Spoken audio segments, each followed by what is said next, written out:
My guest today is Johnny Vedmore, investigative journalist, founder of Newspaste, and host of the Johnny Vedmore Show on TNT Radio. We do a deep dive on Klaus Schwab and the World Economic Forum. We uncover Schwab's mysterious past, the early days of the WEF, and the group's relationship to intelligence agencies, Henry Kissinger, China, and transhumanism. Johnny is an expert on the subject of shadow globalist governments and historical events purposely concealed from public view. This was one of the most mind-blowing and eye-opening conversations I've ever had. Stay tuned.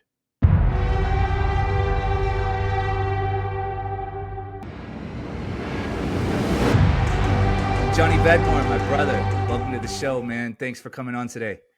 I have two pills for you. One is definitely a pale blue, and the other is a lovely red one.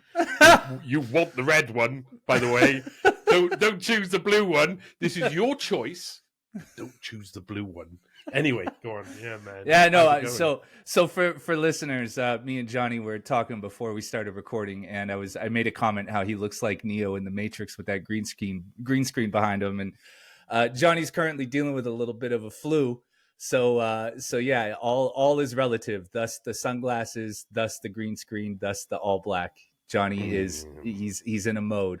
So well, before we get started, man, I just want to say I've encountered a lot of people since I started doing this, and you through doing this, you meet people that you a handful that you find a kinship with, and you're one of those people, man. Like, you're really my brother, and I'm really, really happy to know you, man. And I was really happy to be on your show the few times that I've been there, and I'm happy to have you here today. Yo, bro, I feel exactly the same way, man. I feel that the fact is the world is full of people, and you either connect or you don't connect.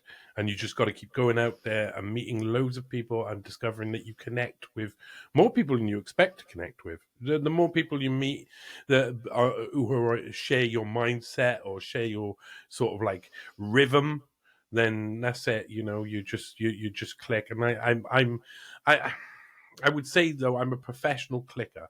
I've worked in hotels for like over a 20-year period, like on front desks. I say like a lot because I'm Welsh, and that's what we do in Wales. We say, how's it going, like? Are you all right, like? Yeah, all right, like.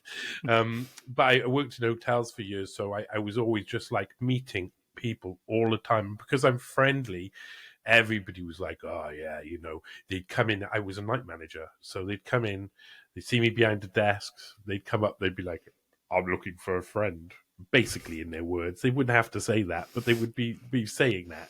And we would talk all night. I would talk with people all night, and I would just get on with people. And I did a little music for years. I've always been just a chatty person.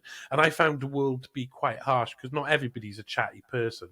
So for meeting people like you, Jace, I just fills me up with happiness because I get to talk with people who can see through all of the sort of like the judgment that people make about someone by looking at them. They'll look at someone and go, oh, maybe he's this person, maybe he's that person. And you just got to let that person be the person they are. And it's clear that you are who you are, I am who I am, and we can just like ride in the storm and talk and, be friends. And, I'm very much, I realize straight away who my friends are when I meet them.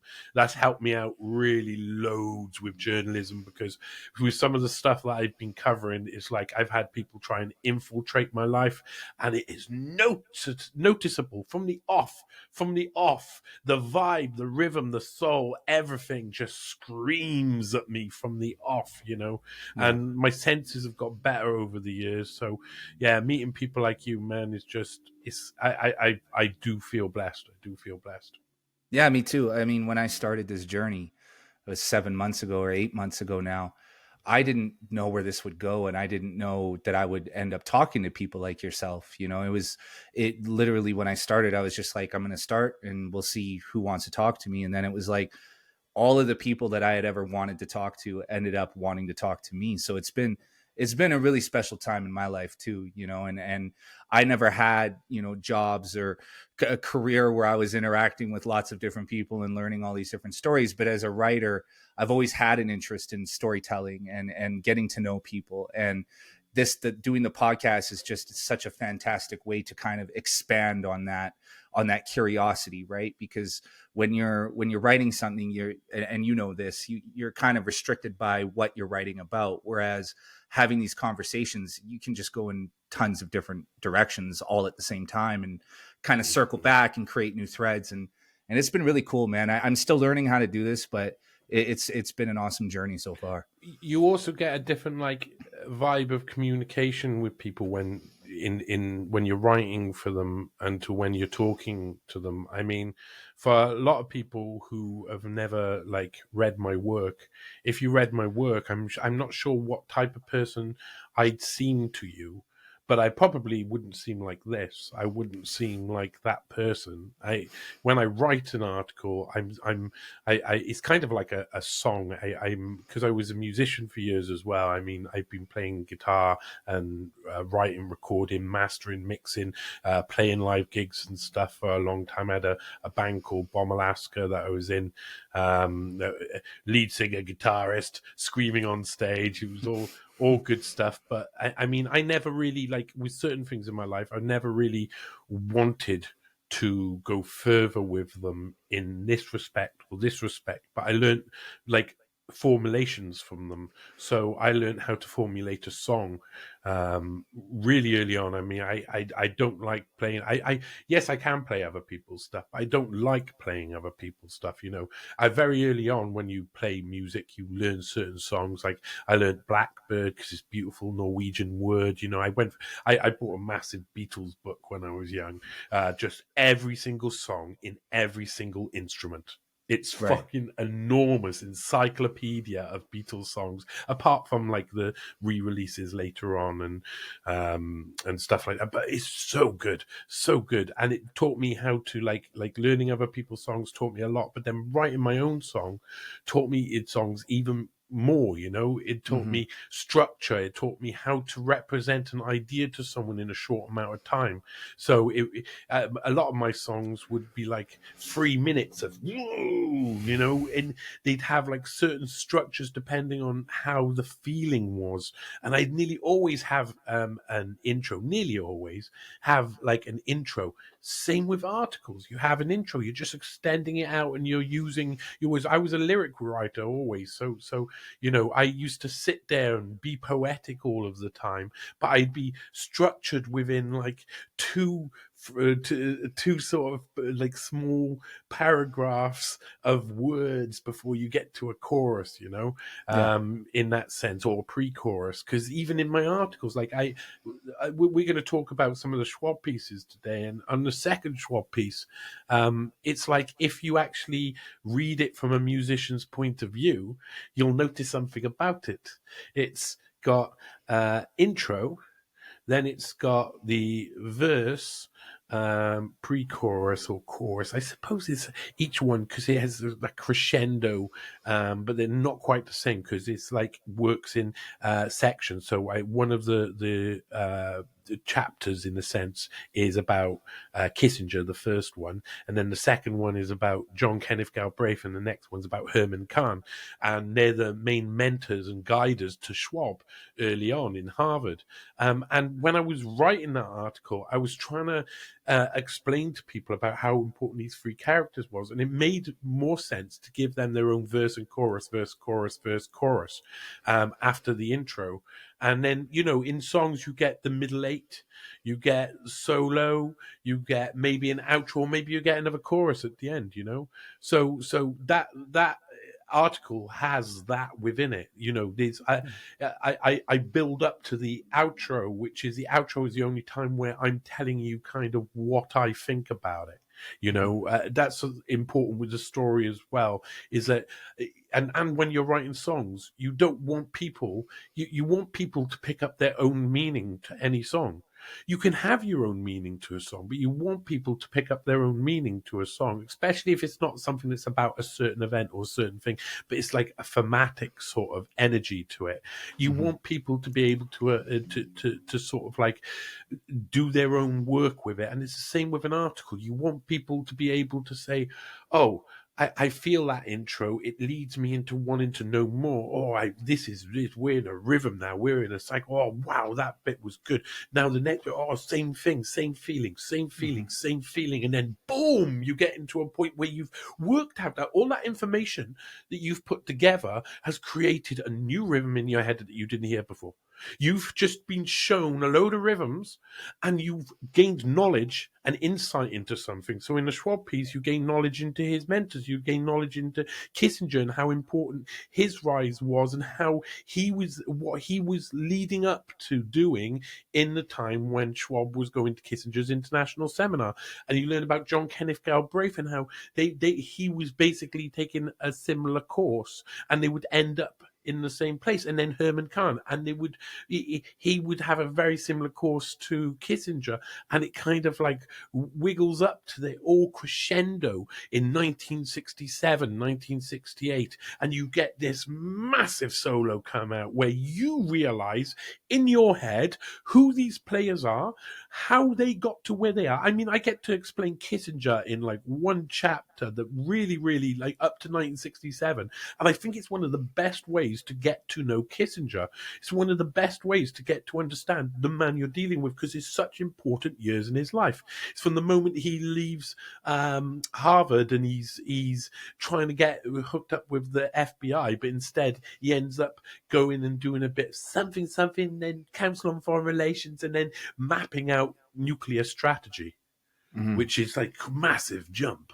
Massively, but you get to see the most important years, his formative years. You know, the moment he left to the moment where he enters into politics under Nixon. So you've got these in a song format and you've got a rhythm and you're flowing with that rhythm.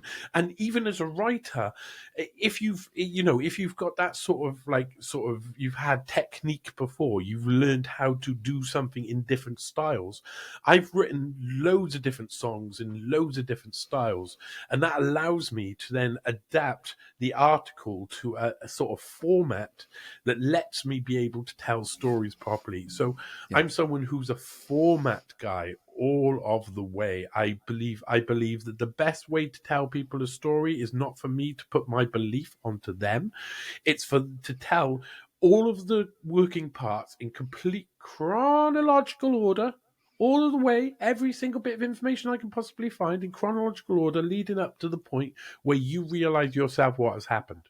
Yeah. I don't need to tell you what has happened. You will look at it, and there's all the sources all in there, and I don't know what that means until I've taken that in as well. And often, like with the second Schwab piece, I spent a year trying to think, what is it about? What's the next piece? You know, I had written Schwab family values about his father and model Nazi company, his importance within the Nazi nuclear or atomic bomb program, and how he was he sent Klaus on to Harvard to study under these people. You know, he's obviously an important person, his father, Eugene Schwab. I'd written that, and I'd spent a year trying to think, what's the next part of that story? Where am I going to go? There's got to be a point where the song number 2 of the album makes sense to the previous song, because that's how life works as well. And again, once I had found out about Henry Kissinger's international seminar, the CIA funding that went behind it, and some of the details around that, and realized how that was the same time that Klaus Schwab was leaving this international seminar. So, you know, it just like, again, everything wrote itself. Yeah. The whole thing made sense. And all I'm doing is sitting around, putting all the music in chronological order, and they write their own themes. They present their own verses, their own choruses, they present their own intro. The only time that I kind of have like my influence properly in there is for the outro, is to say, this is what there's, well, kind of like the last, you can have an alternative last chorus or something, or you can have the solo end up and then it goes to the outro. There might be an elongated solo in there, where just before I go to the outro, I had to add in a certain section so that you made sense of what I was trying to get at. But once I added like this sort of big paragraph, it was a big paragraph in there, a big section in there, everything it was like song complete. And that took a year of me understanding what am I going to do, and then happened within a week and a half. Just went like really quickly. And it's it's an important, that second article especially important in my life, I suppose, because it was read by so many people. It was like the most popular article on the site. It was just constantly people were constantly contacting me and asking me to talk about Klaus Schwab and talk about his life. It made me realize as well that, most people don't get to do that in the same way, or don't get that opportunity, mainly because they're distracted by some part of the information somewhere along the line, and they stop the story there. And I've got to finish the song. So for me, it's just about getting to the end. And once the end is there, I know the song is complete because it sounds right and it makes sense. So for me, when I'd finished writing the second of the Schwab articles, I read it all and went, oh my God, I understand it. I understand it. And I haven't forced it upon myself. I've just laid out the stuff in chronological order. That's my style. It comes from being like really musical. It comes from having that love of sitting down and writing songs. And it gives me a different type of rhythm to everyone else, because I think a lot of other people have got like their own rhythms attached, and some people I can read and some people I can't read. Some people I read their articles and I'm like, fuck man, wish I could write a fucking, that's a real good fucking song there, but I just don't understand the rhythm. I can't play rumba. I can't play, samba. It's like Tim Hinchcliffe is one of these. He came on the show. I'd already read a couple of his articles, but I just didn't know they were his. Later on, we talked for a while off air. And then I was like, right, I'm going to go in, because what I want to do, and I'll do for you as well, if you want, is I want to go and do some read through of other people's articles too. And just have a collection of read throughs about stuff, because I quite enjoy doing the read throughs, and it's good practice for vocal stuff. So it means that I can, I like to put on voices every now and again and things. So if there's a quote in there, it's like reading one of Tim Hinchcliffe's earlier, and I was like, a quote from Klaus Schwab of the World Economic Forum, and I just love getting into those bits. So you read other people's stuff and you're like, I wish I could write in that way, but my work is something. It's like I do, in a sense, I do theater, like something like that. Is the alternative. I do musical theater in there, or something along those lines, because everything. The easiest thing about writing is that literally, absolutely everything you put down on paper could be interesting, and you could take your time to do it, but it's your style, it's what you love to do, it's what you love to say, it's how you say things. It'll be there forever. Nowadays it could be, unless they just take down the whole internet, which is possibly likely. Which is possible, well, I fucking love what you just said, because I was an artist for 15 years of my 15 years of my life. I was a songwriter, and actually it's funny because people always ask me if I went to school, and I'm actually a high school dropout. I didn't go to university I didn't take any writing courses or any literature courses. I didn't even finish high school. The way I learned to write was really two methods. Was was reading, obviously, because I've always been a voracious reader. I read everything I can get my hands on. But also, and more importantly, was that I wrote songs. So I understand the rhythm, right? There's a rhythm that you have to write in. And I feel like songwriters or people who understand music are better writers because of that rhythm, because of the rhythm that we have. When you're formatting things and the way, even the way that you put the words together, you understand the rhythm and the way that the sentence has to move, or the rhythm and the way the paragraph has to go, or just a piece overall. And it's funny because I didn't know that about you necessarily. I kind of did actually, but when I was reading your stuff, I was like, oh, you write like an artist. Like Hunter Thompson wrote like an artist. George Orwell, all of my favorite writers wrote in a certain rhythm. And it's exactly what you're saying. It's like different types of rhythm, but they all have a rhythm to the way that they write, to the way that they that they put their words together. I'd like to go, Gonzo. Someone else said this to me as well, that my whole, like, if you saw what my life's been like in the past, often in the present, I think you'd probably realize that it's a bit mad. Everything seems to happen. It seems to be unfold in really bizarre ways. Like, I can't have a day without something intriguing happening at some point. But it's like, I go, because I'm the type, because what we were saying at the beginning, I'm the type of person who wants to talk to everybody. I'm the type of person who gets on with everybody. But I'm the type of person, most importantly, who believes you have to try and get on with everybody, and you have to live by a principle. And I've developed this principle very recently, and it developed, I'll say it extremely quickly, but I believed everything was zeros and ones. That if you like walk down the street and you look up at someone and you see someone and you say hi and they say hi to you, you're both giving each other a one. It's a basic sort of greeting. But if one of them doesn't look at the other, etc., then they're looking down. There's zeros, and the other one's like giving a one. It still comes to zero at the end of it. So there's just no point in it. But something, that one can develop into a two maybe. But some people are just like a two. They're just like switched on about it. They give you love. They are really kind from the start. And when two twos meet, they're like, whoa, yeah, rocking.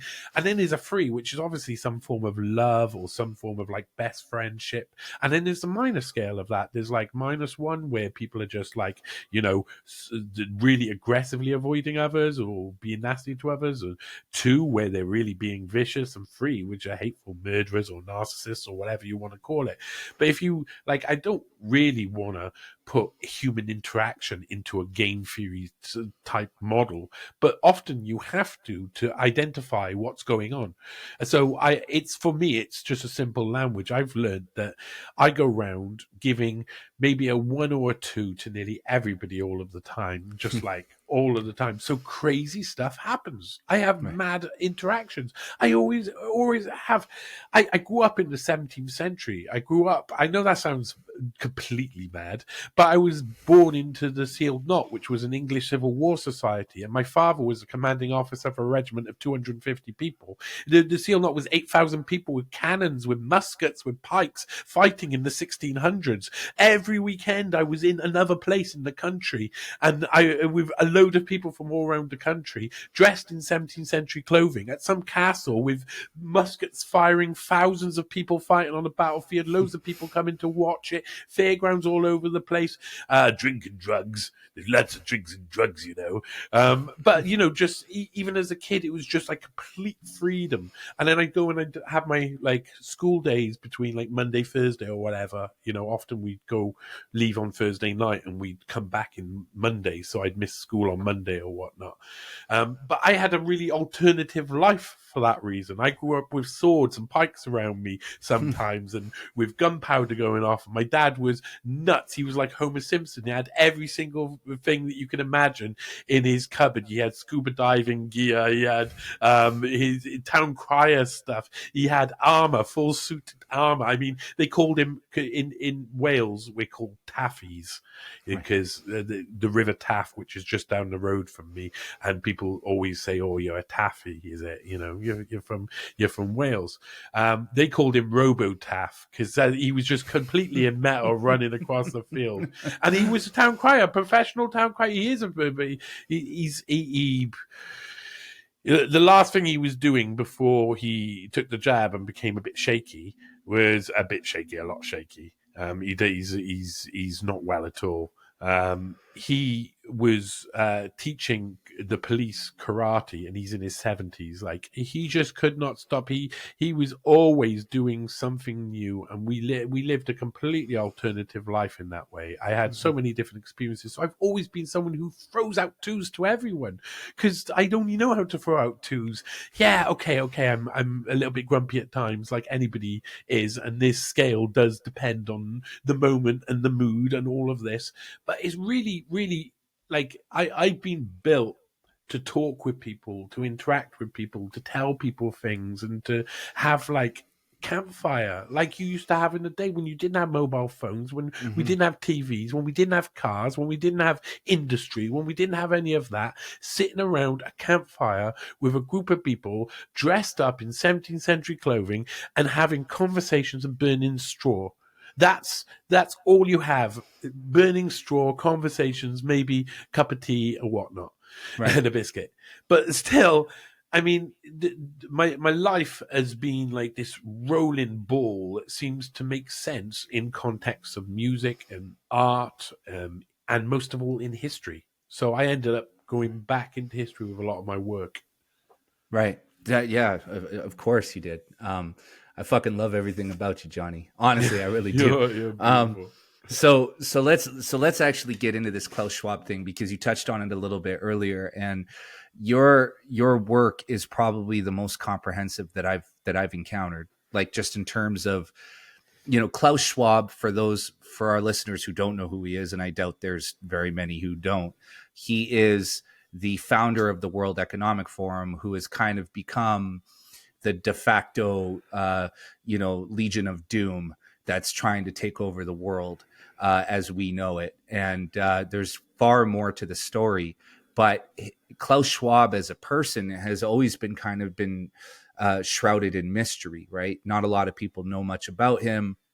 There have been a number of people who have attempted to dive into who he is, and not a lot of people have found much. And I think that's by design. However, you have done some incredibly deep dives, and you have unearthed a lot of information. So let's talk about that first article that you wrote, that Schwab Family Values. Can you talk about who Schwab is, his background, where he's from, and his father's connections to the Nazis? Yeah, and more as well. I mean, there was such a.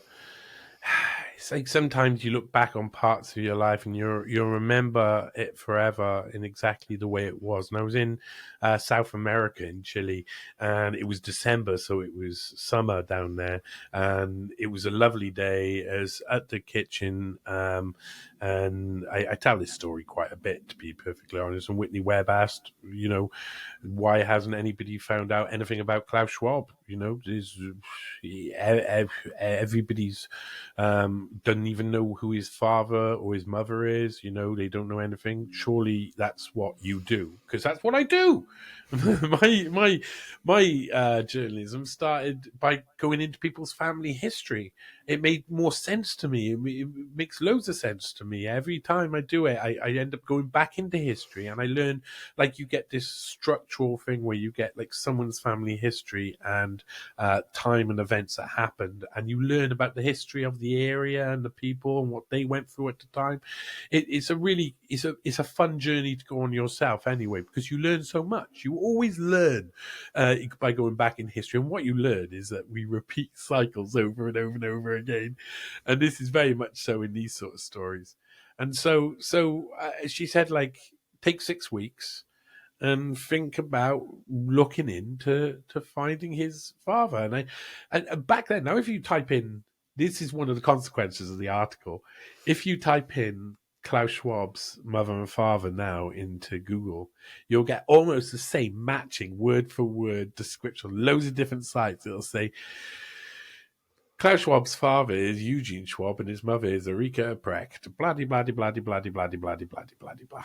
And it'll just say the basics, but it's basically the same all the way down. Back then, there was a zero like that. It was just, there was this girl on TikTok who automatically said, "Oh, this Schwab, look, he married into the Rothschild family, so he's obviously a Rothschild." And and loads of people were sharing it round, hundreds of thousands of shares. But it was from a Schwab from a completely different area that it didn't make any sense. You see, Schwab is a name from Schwabia, Oberschwabia, which is part of Germany, is down the south near the Swiss border.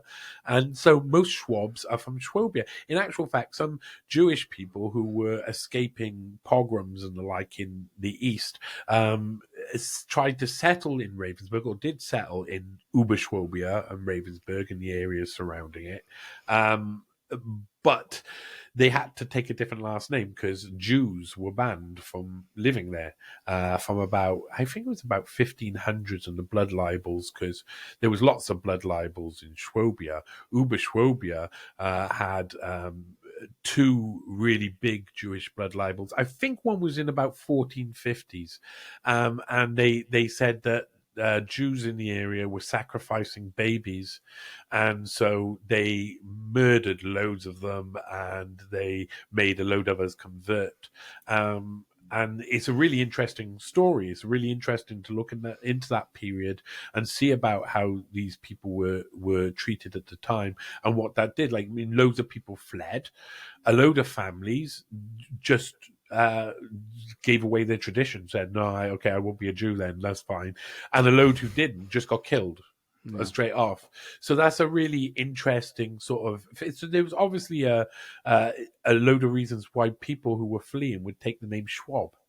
And then that muddies finding Schwab. And I realized you couldn't go backwards and find Klaus Schwab's family. So you had to basically, like, you couldn't go in reverse. You have to go all of the way back and look at all of the families and move your way forward. If you can't find them the one way, the easy way, you go, oh, I've got to do the hard work, and you just get on the wagon and start grinding. And I was given 6 weeks, and it was 4 weeks before I had my man. And it was a really good moment. It was just like, I had looked through I had seen every single rumor that was out there about who his father was, read it. Every single speculation, read it. Every single time I could find the name Schwab online, I'd read it. I went through the Swiss newspaper archives. That was glorious. And there were so many Schwabs, of course, because it's right on the border. So there's loads of people who are from Schwabia, and it's just like, I went through all of there's a bit of a royal line. That's the line that the girl was saying about marries into the Rothschilds and stuff. But they're from the north of Germany. It doesn't make any sense. And eventually, I discovered my man, Eugene Schwab. And his father was the earliest I could trace back. So I had gone backwards, and I was like looking at Schwabs in the 1400s and 1500s and working through the families forward. Didn't get to Klaus Schwab through any of the families. But it was the Schwab family in about 1875, I think the earliest, or 1860, around then is the earliest mention of this part of the Schwab family. But it's Wilhelm Friedrich Gottfried Schwab, I think his name is. Jakob. Wilhelm Jakob Gottfried Schwab is Klaus Schwab's grandfather. And he was an interesting character. He was traceable. He was easily traceable because he had given up his German nationality in 1875, around then, moved to Switzerland, where he took up Swiss nationality, until he got married in about 1898, 1899. And then him and his new wife moved back to Germany, gave up the Swiss nationality, and it was said, if you take back your German nationality, you can never be Swiss again. Right. And he chose this it comes important later on in the story, really important later on, because first of all, that's where I could trace his father being born in, I think it's 1898 or 1899, just after they get married. Eugen Schwab is born. I think it's Eugene Wilhelm Schwab. And he is... he's going to have and not until after I wrote the article did I know that he had another wife before Ulrika Precht. He was married to a woman, I think her name was Emma Jaskilius, and she was a Jewish lady, and she actually had some children with him. So Klaus Schwab has Jewish half-brothers that fled to Brazil in 1939 because, of course, they're growing up in Germany, and Germany's a bit rough at some point. And Eugen Schwab, he goes to university, does normal things, and then he gets a job at some point after he's been married to Emma. He goes and he works for a company called Escher Weiss. Now, Escher Weiss was created in 1860 by Walter Zuppinger. It was actually a Swiss company, but the Ravensburg branch was built and opened up in 1860 and had its own company constitution. The Ravensburg branch actually became the biggest employer in Ravensburg. It was a massive sprawling eventually.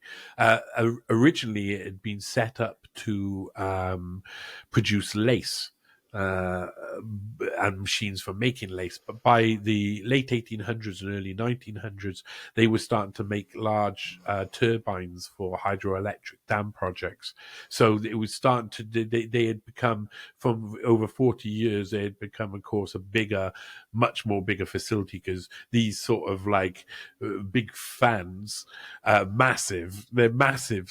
I mean, if you saw pictures of the turbines that they're making in Escher Weiss, there's people sitting all the way on the top of them, and they're basically like an entire church or something in size. It's enormous. So they were big projects. They were really important as well. The Swiss government kept propping up Escher Weiss every time it failed through the 20s, the 1920s and the 1930s.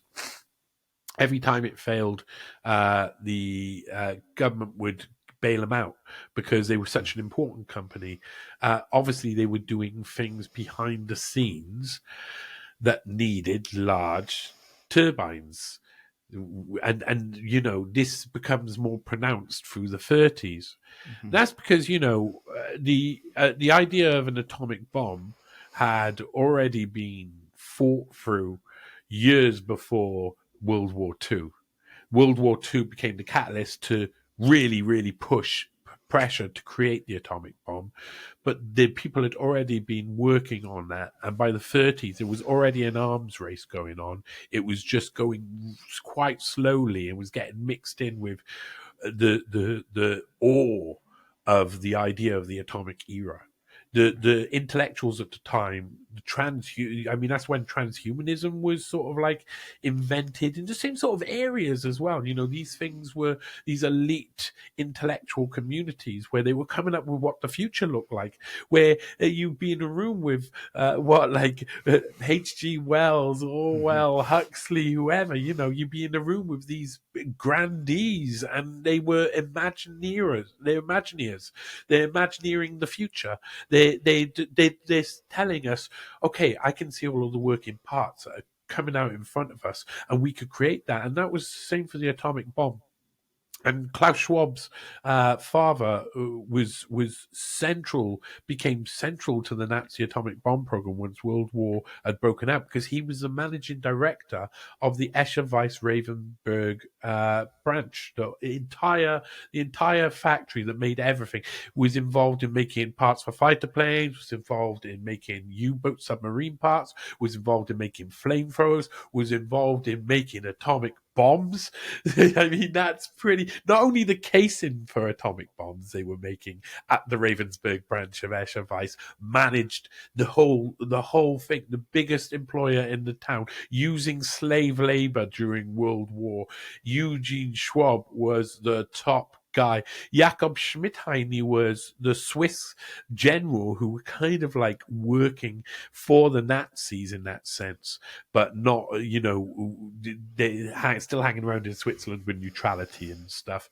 And later on, Klaus Schwab would work with Jakob Schmidheiny's son, Peter Schmidheiny, and we get onto that a little bit later. But there's a lot of the cycles, the families take the same positions, the father, the son step into the same position, and this will happen again, because of course the Nazis didn't really succeed. They were making in Escher Weiss big turbines for making heavy water so that they could make the atomic bomb. But we all know what happened to Germany, and the denazification process also picks up Eugen Schwab's name again, because of course he has to be denazified because he's been working for the Nazis in one of the biggest. I mean, when the Allied forces come in, can you imagine the first people they want to speak to? And this made them really nervous. They all saw what happened in Nuremberg, and there was people cannot understand the amount of situational pressure on every human being living in that part of Europe during that period. Not only are you in the occupied zone, but atomic warfare has been discovered. There's a fear that the world war that you just experienced could be back in no time, but it'll be even more horrific, and it'll be milk and honey. It'll be biblical in its proportions. So all of these people were panicking, and spycraft became the normal thing to do. So people were all picking a side and choosing a side and realizing, if you got to a war again, we know what that means. You pick a side, but you don't tell anybody what side you're on. So they were already in this mode where they didn't want to tell anybody what was going on. Everybody was acting like a spy. But it comes up in records that Eugen Schwab was denazified. And in Klaus Schwab, well, he was growing up, 1964-65, Eugen Schwab said to him, listen, and Klaus Schwab talks about this himself, listen, you've got to go to Harvard at the moment if you want to be big. And Harvard was the center of the nuclear bomb debate. At Harvard at this point is Henry Kissinger, as the head of government, I think he was at that time. John Kenneth Galbraith, a master strategist who was on the left, a really important figure we'll talk about a little later. People like Herman Kahn and others are hanging around with loads of intellectuals at Harvard, and they're imagineering, man. They're doing the same thing those people did in the 30s. They're imagineering the future. They see our future now. Eugen Schwab said to Klaus, you got to go there. He went there, and he didn't go to just study at Harvard. Klaus had already picked up loads of different degrees all over the place. No, he went to study in Kissinger's international seminar that was run through the summer, where when the students weren't around. Kissinger's international seminar that was it was shown in 1967, the year Schwab leaves, that it was funded by 3 CIA conduits at least. Between 1961 and 1966, you had funding from the Fairfield Foundation, from the American Friends of the Middle East, and from the Asian Foundation. This was revealed in the New York Times article. This was revealed in a going to be revealed in a Ramparts article. I've never been able to find that Ramparts article. I'd love to anybody out there who just happens to have a collection of Ramparts articles from the 66, 67. Yeah, you know where to come. It's over here, man. I'll even drop you some money if you find it, man. I'd love to see it. But the New York Times ended up admitting it, and Humphrey Dorman of Harvard had to write some sort of thing to try and cut the press off at the chase. Had to come out, and they had to admit it. And then there was this other article, it was unnamed, and it basically says that there's got, his balls out. It's like, well, if we weren't going to accept the CIA's money, then, right. So Right. it was only going to come someone else would, and they may even make a little pun about it at the end. They don't see it as important. But what people don't understand is 1966, 1967. There's a load of stuff coming out about CIA's domestic operations. It makes everybody feel uncomfortable, really super uncomfortable. That's the same year that Gloria Steinem's outed as being funded by the CIA, and she's like about to become the lead feminist, and she instantly, as soon as it's reported that she's a CIA, she's outside Robert McNamara's office protesting the Vietnam War. Oh, I'm not a spy at all. I don't believe it. Even though she has to appear on TV and say, yes, I worked for the CIA for all of these years. And she says that Ms. Magazine is the most obvious, like, she's the obvious spy girl. She's been involved in nearly every single thing throughout history that's crazy. But 1967 was that year. Everything was coming out. The New York Times were doing exposés, Ramparts were doing exposés, and Ramparts was rampant. I mean, it had a massive effect during that period, and it meant the CIA had to change their game completely. The CIA had to, but for our story, it didn't make no difference. 1967 is when it gets revealed as Klaus Schwab's leaving, because Klaus Schwab's already been on this CIA-funded seminar that's run by Henry Kissinger himself. And Henry Kissinger, this is set up by William Yandell Elliott. William Yandell Elliott is one of the most unknown Council on Foreign Relations grandees who advisor to 6 presidents, one of the most important people throughout history, really, really important mover and shaker. He was, Kissinger says in his notes, I should have been called Yandell Elliott's International Seminar, because he was the one who came up with the idea. And the International Seminar was the Young Global Leaders program. It was set up to be that. It was the original Young Global Leaders program was set up in 1950, 1951 at Harvard, and ran until around 1967, 1968, when it all came out that it was CIA funded. And it was CIA funded from the start. The Rockefellers were paying for the magazine Confluence that would come out, I think it was biannually or quarterly or whatever. And Henry Kissinger was running the show. That's where he met his missus as well. And there was some big speakers who would come to the show. And what they were doing was, like, the CIA were doing coups. They started coupping. In 1952, they overthrow King Farouk in Egypt. In 1953, they're overthrowing Mohammed Mossadegh in Iran. They're just going, bang, bang, bang, bang, bang. We need leaders quickly, please. They had to, put Nasser in Egypt, and then he turns to the Russians in about 4 years. And that's the whole point of why they need to keep that region away from those damn Soviets, those communists. If the Middle East was run by communists, then the communists might win, might be able to infiltrate, might be able to come into Europe. And it was all the communist fear. And it was right to be a fear, because at the same time, they're having a nuclear standoff. And Harvard and the International Seminar wasn't the only thing happening there. Loads of leaders get trained through the International Seminar. Valéry Giscard, who ends up being president in France. There's a Japanese president, prime minister. There's a prime minister from Israel who comes through the International Seminar. And there's Pierre Trudeau, Justin Trudeau's father, goes through the International Seminar. And of course, Klaus Schwab. And Klaus Schwab said, they let me sit in. I didn't have to pay. But of course they didn't have to pay. They were only recruiting the best. They only allowed the best to come to them. I found loads of recruitment adverts, including ones in the Lahore Military Gazette, where it's like saying, you don't have to pay anything. We'll pay everything. We'll pay for your flights. We'll pay for this. We'll pay for that. But you've got to be the super top best. Because what they're doing is looking to install leaders into their CIA coup. We do a coup here. We install a leader here.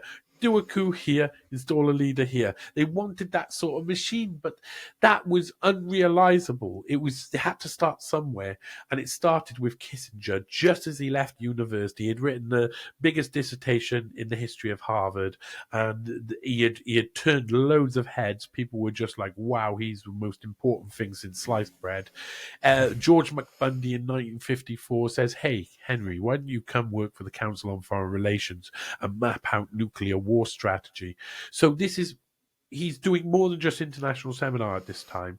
In 1954, he starts mapping out nuclear war scenarios. In 1957, he writes Nuclear War and Foreign Policy, Nuclear Weapons and Foreign Policy, which is just changes. It's the dynamics we live in now. It's perpetual limited warfare. It's the continuation of a slow war over and over again that makes people afraid and the people don't know what's going on, and etc. They mapped it out in the Council on Foreign Relations. Henry Kissinger did all of that, and then they used it. They've used it on us. They're still using it on us today. It formulated the dynamics for warfare that we know today. And that's 1957.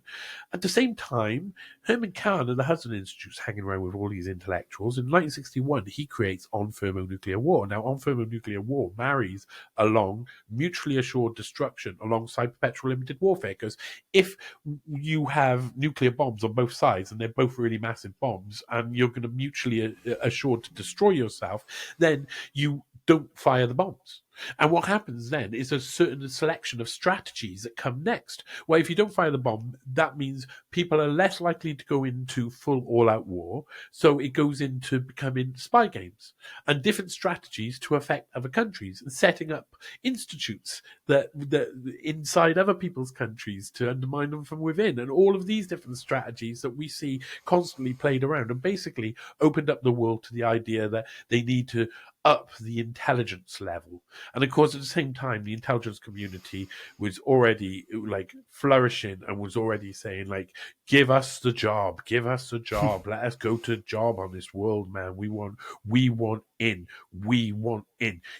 The coups that were run in both Egypt and Iran were headed in 52 and 53, were headed by Kermit Roosevelt, planned out nearly the entire thing. Kermit Roosevelt Jr. was the grandson of Theodore Roosevelt, the president, and was one of the lead members of the CIA from the off. And he was a really strong anti-Zionist. He loved the Middle East. He loved that the Arabs owned the Middle East, and he wanted to keep it that way. And that's a really surprising thing you learn about the beginning of the CIA. They were all anti-Zionists, basically, and they all had to work against their own best interest nearly all of the time. They even fought against supporting Israel and the creation of Israel and stuff. So there's a lot going on there. And of course, this melting pot in Harvard is just boiling. It's just boiling. All these intellectuals are looking into the future. And 1961, that On Thermonuclear War changes the game completely, the dynamics of the world completely. It was best summed up in Stanley Kubrick's Dr. Strangelove, which is, I call Dr. Klaus Schwab, or How the CFR Taught Me to Stop Worrying and Love the Bomb, because it was best summed up under that. People think Kubrick based Dr. Strangelove on Herman Kahn. Now, the reason I mention Herman Kahn and John Kenneth Galbraith a lot is because Henry Kissinger, when Klaus Schwab finally goes in 1965, when all of this has already happened. Think about that. Think about, these guys are the guys who are looking into the future, and they find this young Klaus Schwab. And he's a futurist, really. He wants to create the infrastructure to let the future happen. And he's writing, his dissertation is basically stakeholder capitalism. In 1967, he's going to show 1968, 1969, he's going to start talking about stakeholder capitalism more. Whether that was all him or whether a load of these intellectuals gave him stakeholder capitalism at the same time is kind of hard to see, because there's a load of things happening as Klaus Schwab leaves Kissinger's international seminar. Really important, massively important things. Number one, Peter Schmidt-Heine calls Klaus Schwab and says, hey, we need to restructure your father's old company, Escher Weiss. How about you come and head up the team of restructuring it? And Klaus Schwab will go off and he will be involved second highest in a company that's going to start selling nuclear weapons technology to the apartheid South African regime illegally. So doing exactly the same thing his dad had done for the Nazis, but for the South African regime. And both of them were apartheid, illegal, ethno-state, racist regimes. And they do exactly the same thing. It's amazing, that moment where history repeats. That's 1967. He leaves just then. But also, there's two papers written up by Herman Kahn. One talks about has a section on the training of leadership group outside of normal universities or training institutes. So young global leaders, etc., etc., etc. But they formulate it in writing. They've already been doing it. And 1967, they all get rumbled that they're doing it. And he writes this paper that says we need to train a leadership group and just says it out loud. So they'd already discovered that they were doing it. And they just said, this is what we need to do. This is our policy statement. The second thing that happens is really it's like the most important moment in history. Israel it wins the 6-Day War, and it owns more of the country than it had ever owned before. Right. That was a massively important moment because that changed the game. That means all of the anti-Zionists suddenly lost all of their support in the American intelligence infrastructure, and the support for Israel became implicit with it, because it was like, okay, now we've got a stronghold over a region that we want to do operations from, and we've got an ally there who will do whatever we say, because otherwise they'll die. And this sort of rhythm was built between the two. But the most important moment of our history was the year 2000 was written by Herman Kahn via the Hudson Institute. And it predicted all of the technologies we're going to see in the future. Everything. Every single thing that we haven't even got to yet, already predicted. And it makes so much sense when you read through it. You read them all and you go, oh, God, of course. Oh, yeah, of course. Most of them, a lot of them, not most of them, some of them, we've already got to. And you can see how they've described them there and look at what they are. And they're nearly exact. You see, they used game theory, mathematics in the Hudson Institute, and they would game things out. Herman Kahn was the best at doing this. This is why he was so good at mutually assured destruction, understanding that, on thermonuclear war, understanding the dynamics. I mean, they map it out in ways that you just don't understand. There's like sentences. I love one of them is Herman Kahn. An article about Herman Kahn says, "Don't worry. We won't all die in nuclear war, only 40% of us," or something along those lines. And it's like the cheerful outlook of Herman Kahn. And he was a madman. Stanley Kubrick apparently based his crazy sort of thing. He was a madman. He was a genius, but he was eccentric, and he impressed everybody, and he was so brilliant at everything. And so he writes in the Hudson Institute, the year 2000, and it's a game changer. They had this technocrat. That's who they needed. They needed a technocrat. Not only any technocrat, a technocrat who they probably charged him with creating the dissertation that would be stakeholder capitalism, write up the system of government that you think all of these technologies can be implemented into and what we're going to have in the future. We'll tell you what government will look like in the future.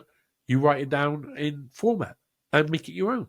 And then we'll send you back to Europe, and you'll create the World Economic Forum, which was the European Management Symposium. So he leaves in 1967, goes back. John Kenneth Galbraith and Herman Kahn, over the next few years, go around with him and drum up support with Otto von Habsburg and some other people who in Europe. There wasn't much support for it at first, but then they managed to get a load of elites on board, and they make this European Management Symposium. And the first year it was just like, it was a success from the off, and they had John Kenneth Galbraith and Herman Kahn as take center stage. John Kenneth Galbraith makes there's 2 keynote speeches in the first European Management Symposium, and one of them is given by, I think the other's Otto von Habsburg, and the other was John Kenneth Galbraith. And these were the people who were the mentors to Schwab. These were Herman Kahn, I've said about.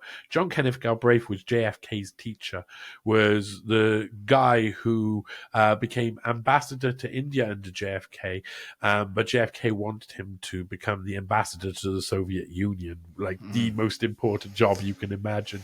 He was a massive left-wing Democrat that was just who was like the most intellectual. He's involved in some of the most amazing moments in history. There's loads of things.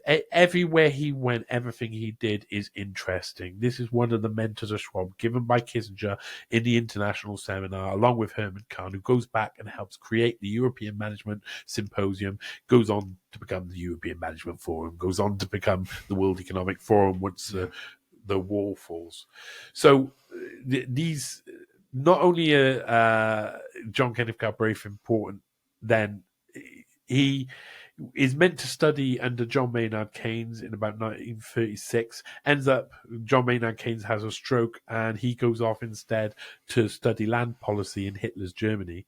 And then when the war breaks out, he's one of the most important people for strategic bombing campaigns. He was a Canadian, in actual fact, John Kenneth Galbraith, naturalized American citizen, because of course all his work, and I think he managed to have dual nationality. He also is one of the first people to arrive in Nagasaki and Hiroshima to check out the bombing campaign. He also he's supposed to go to check out the agriculture stuff after World War II, and he instead instantly goes to be involved in the interrogation of Albert Speer, who was the head of Nazi war armament. So basically the head of the Nazi war machine, Wehrmacht. The top guy is who John Kenneth Galbraith goes to interview. He's obviously a massively important player, like a really important player throughout history. So for him to be given to Schwab makes a lot of sense. He actually, Benazir Bhutto's father, Zulfikar Ali Bhutto, asked John Kenneth Galbraith to look after Benazir Bhutto as well, 16-year-old Benazir Bhutto, when she went to Harvard. And instead, his son formed a lifelong relationship with Benazir Bhutto and helped out throughout. So there was this mentorship thing going on at Harvard. John Kenneth Galbraith was an amazing figure. Wrote, after Kennedy's death, he wrote the draft speech that Lyndon Johnson was going to be given to the American people. So, his importance in this cannot be understated. And the World Economic Forum was born. It was born to create the idea of the future that was given by these big CIA-CFR players who were creating our world that they knew would exist before it existed. I mean, they knew technology was going to go that quickly, and they put a technocrat there to make it so. And there's different eras of Schwab's story afterwards. Some of it I haven't covered in writing, but I can tell you that in the 70s, by 1973, you had the Club of Rome, Aurelio Pecci speaking about limits to growth. And then soon after they produce, the enemy of man is humanity is man, it's himself. Mm-hmm. And they're all about depopulation. And we kind of get that's the essence. But by the 80s, the Chinese are being brought in. Klaus Schwab is involved in loads of different things all around the place, including CERN and other stuff. And when the Berlin Wall falls, and when the Soviets are defeated, in that sense, the ideology is defeated.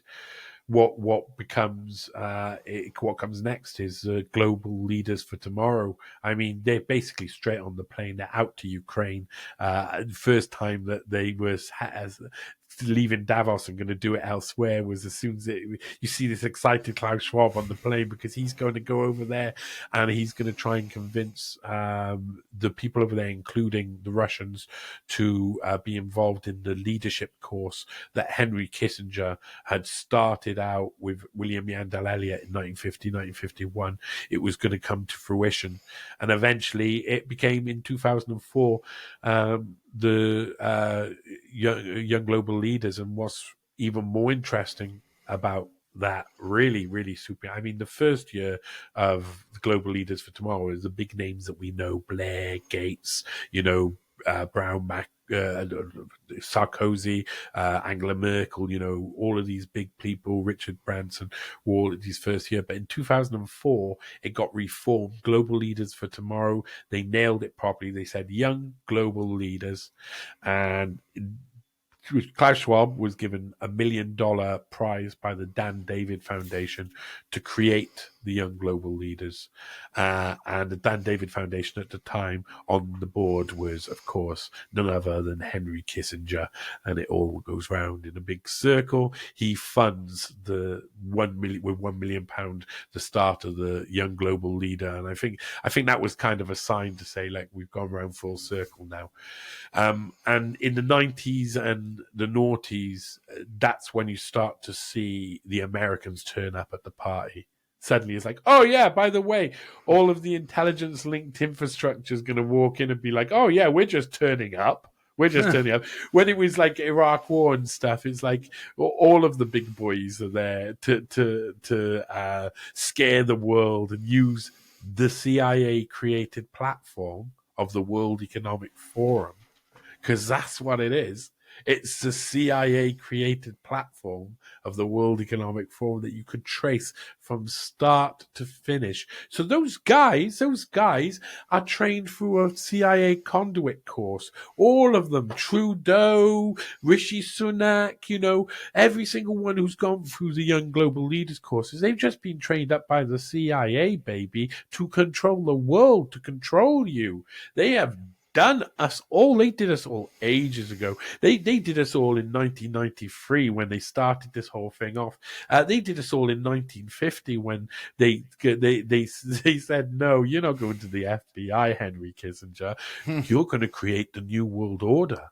And, it's an amazing story. It includes, if you go through the whole thing, you realize that it includes loads of twists and turns you don't expect.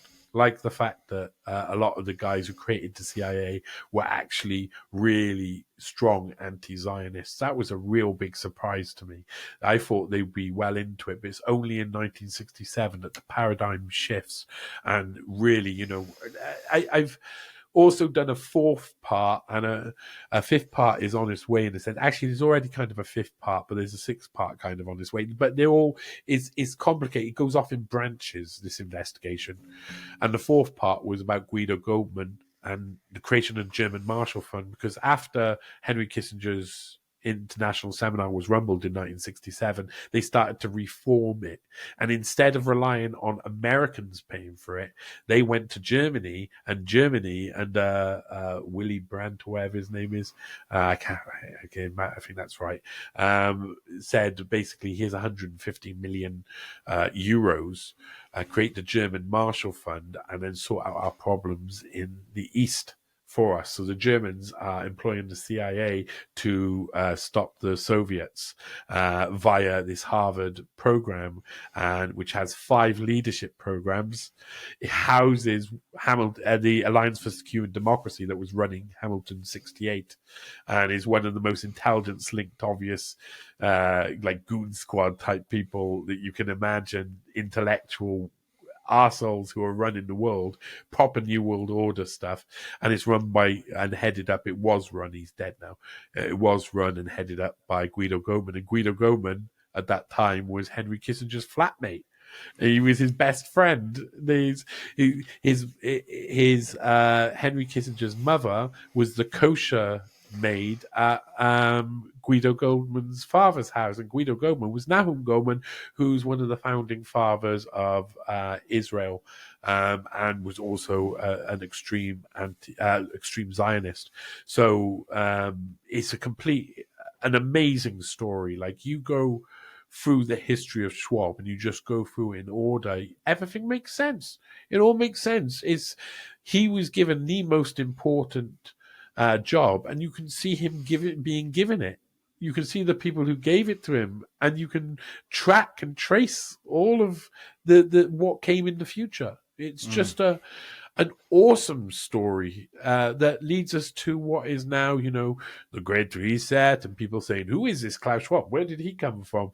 Klaus Schwab is a spy who was recruited by the CIA in 1965 to 1967. But he was going to be recruited by someone because he was pretty hot shit intellectually. And he's created the entire structure, political structure that we're going to be stuck in, that makes us subservient to the elite masters. And whether he wrote it or not, it's always going to have his name on stakeholder capitalism. And he's done his best to tick off every single technological advancement that could be involved and incorporated into his Great Reset agenda that originally came from the year 2000, which was, of course, written by his mentors, given to him by Henry Kissinger. So that's Schwab. That's fucking amazing. I can't believe you have all that in your brain. I don't know if I'd be able to recall all of that without writing it down or at least having it in front of me. So, okay, so man, there's so much there that I want to pick up on, but let's stick with Schwab. So his mother, is she a Rothschild? No. I really wanted to go deeper into it. I really wanted to go deeper into it because, right, I'm not sure if I even want to say this out loud because it's so like grotesquely amazing that I might want to keep it for an article. But I've never been able to find the time to even get close to doing that. But no, not a Rothschild. I went through and I looked for ages and ages and ages at different family trees. And at one point, there was one name that was just astounding. That I was like, no, there's no way that he's related in any way to Karl Marx. That would be crazy. That would be mad. That would be nuts. So I would say that any intrepid, adventurous journalist, if they want to go and look for a family history and work out something properly, try and work out why it's been broken off so much. Look down the mother's line and see if you find anything. Maybe you will, maybe you won't. But Marx was a name that came up. But it means nothing, and it means nothing until it's been proven. So Erika Aprecht seems like just... she's a big woman. You don't mess around. You don't mess around with Erika, Their pictures come up in... because one of the reasons why I was able to find his fathers and his mother and who they are were because I found first of all, a court document where they're applying for Swiss citizenship. Eugene Schwab in about 1951, I think it is, was like, I got to get out of Germany. Nuremberg's happened. I've been denazified, but I don't trust this at all. I might have been responsible and on the side of the people who killed loads of people, and there's loads of worries. So he's after getting out of the country. So he's after trying to get Swiss nationality back. And the Swiss court refuses him. But within the Swiss court document, you got from like 1951, how I come across that and how I eventually found it, I can't remember because the name wasn't searchable. So I was just looking for things that were in court that date around a certain, like for a few years. And I can't remember how I got there. It's tagged in the article. But it's insane. It's a brilliant piece of documentation. It was the first time. It was I like to have 3 bits of information to prove my point. And it proved who Klaus Schwab's father was and his mother was and his brother, because they were all listed in this court document of his dad trying to get back Swiss nationality. So it said Eugene Schwab, Erika Schwab, Urs Rainer Schwab, and Klaus Martin Schwab. So it was like, that was yeah, baby, that's the corker. But Erika Precht, I'm not sure. She doesn't seem to be anybody important, but also I remember doing a lot of the research and coming across that one name, the Marx name, and I was like, I never got that out of my head. I was like, and I've alluded to it before, but I've never actually said it out loud. This is the first time that I said it out loud. I just don't think I'm going to have the time to ever go down that path, but it would be incredible to find that out. But again, all of that sort of stuff, there's, you if you can't find the evidence, there's no point in putting it into the article, Right. because what I want is not a load of rumors or possibilities. You get distracted by those all day long and end up writing a completely different article and missing out all of the things you should be writing about. If you do that, if you go down those routes, and I think. Erika Precht, I think, is not related to the Rothschild. There's no evidence. The Rothschild relation is supposedly from Stephen Schwab. I think his name's Stephen Schwab. He's like basically a knight of the realm in North Germany, and he doesn't. I followed all of his family line down because the rumors were the ones I followed first. And the rumors all turned out to be bunk. There was no evidence at all. The family stayed all in a different place. This is basically the middle north of Germany, where this whole event happens in Schwabia, and it's pretty clear that they're swapping between Switzerland and Oberschwabia. And when you go back to the 1800s, 1700s,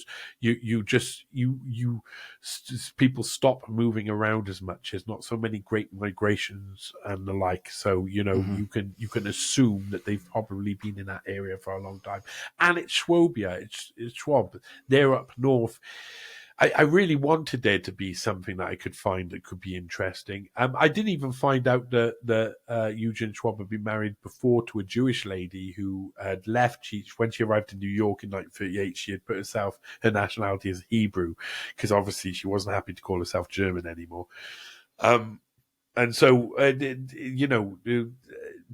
would have really liked to find something, but I didn't find anything. It just ended up being Erika Precht seems like who she is. Eugene Schwab. To be honest, Eugene Schwab seems a lot like Klaus Schwab. They're not from an exciting, amazing family. They seem to be from Schwabia. And Schwabia is a very interesting place. And I think I've posited the idea of why the Schwabs are like they were. I mean, Eugene Schwab's father's listed as being a machine engineer as well. So he probably worked for Escher Weiss in the same way, and it probably went down the lines. But that area was the crossroads between the Alps, Switzerland, Germany. You've got Bavaria over there. Back in the day, this is a crossroads. You had armies that wanted to pass through to attack someone else, so you would make enemies with somebody else. So they had to learn to be negotiators. They had to learn to be diplomats. They had to learn how to get on with their neighbors and how to create deals internationally to see if you let Italy through, or if you let the French through, or if you let someone else through, because these are all different kingdoms. And it is one of the richest and most affluent areas of Germany as well. And that can't be understated at all. One of the best schools in the world is actually in Oberschwabia. It's where people like Prince Philip from the UK and stuff went back in the day, like Otto von Kunsberg and other big luminaries. But the family stuff is like, if you go with these sort of guys, Germany is a really hard place for records. Past 1870, 1880, really hard place for records. People changed their name a lot. There was a lot going on there. They were changing their style of government from 1875, 1876, and then they changed back again after the Kaisers, and eventually National Socialism happened, and that wasn't very positive for the Germans in general. So I mean, it's hard to find information, but yeah, his mum seems not to be a Rothschild. I wouldn't put it past her if she was related to Karl Marx as well. I hope you do that investigation, man, because that would be fucking mind blowing. But okay, so let's talk about Klaus Schwab a bit here. How is he put in contact with these three mentors? He's sent to Harvard, but how does that connection occur? Well, you see, Kissinger's International Seminar was set up to have three sections. You'd have a speaking section where everybody would listen to each other. You'd have a workshop section where people, they all got involved in whatever type of games. And then you had this this other section. You'd have this party section, your dinner party, really. And what would be all of these potential young global leaders like Klaus Schwab, all mixing around with these famous guys like Herman Kahn, John Kenneth Galbraith, massive. I mean, the people, Stanley Pottinger, who's a solicitor for the Epstein victims, who I've done a load of work on.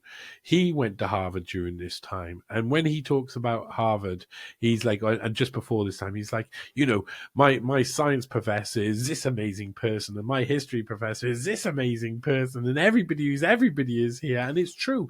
They're all hanging around, having dinner parties. So Kissinger's dinner parties were known as being the bee's knees. And the ones attached to this Kissinger's International Seminar were just brilliant, properly, really well maintained functions, and it allowed them to mingle properly with loads of different people. It was like intellectuals. Kissinger. Yeah, well, yeah, kind of the same thing. Yeah. Kissinger's International Seminar had roughly between 50 to 100 people in, I think. I don't think they went really much higher than that. I seem to, like, I have this feeling like there were maybe 200 by the end of it, but really it was just, I think it was meant to go up, but really it was just about 50. So it was like the best selected students, and they were looking. They're kind of like what D. Shaw did with Bezos, where they employ them, and because they're genius, and then they say, now what would we be best putting that genius to task to? We haven't got a job for him yet. We're just going to create the thing that he needs to do because that will suit his abilities, and that, I think, is a lot of what Kissinger's International Seminar became. This type of arena where these guys could mingle with the people who they were going to get selected with and be mentored by. And so in these rooms included Herman Kahn and John Kenneth Galbraith lingering around there. Of course, all of the Harvard elite would linger around, and John Kenneth Galbraith he loved to be involved in moving and shaking. He was really important. He was I can't remember what the series is called. It's linked in the article. But there was this TV series with John Kenneth Galbraith, and you see him hanging around with World Economic Forum people like Ted Heath, who was the former Prime Minister of the UK, but became the president of the World Economic Forum in about 81. He was Jimmy Savile's mate, and rumoured to have had a thing for young boys and all of this. Some serious rumours about Ted Heath. But in 1981, he's like the president of the WEF. And that's the type of people as well. Like those sort of people hung around with John Kenneth Galbraith, wherever John Kenneth Galbraith was really important people. So these people that's one of the functions of the seminar. Finding these people's mentors, finding the best people. And at the same time, like you'd think, Henry Kissinger is really on the right. John Kenneth Galbraith is so far left. I mean, John Kenneth Galbraith, I'm not sure if he co-opted, created, or was central to the anti-Vietnam protests. But at the same time, he's giving lectures alongside Henry Kissinger, who's going to be central to Vietnam policy. So they're basically like, they're really good friends, clearly really good friends.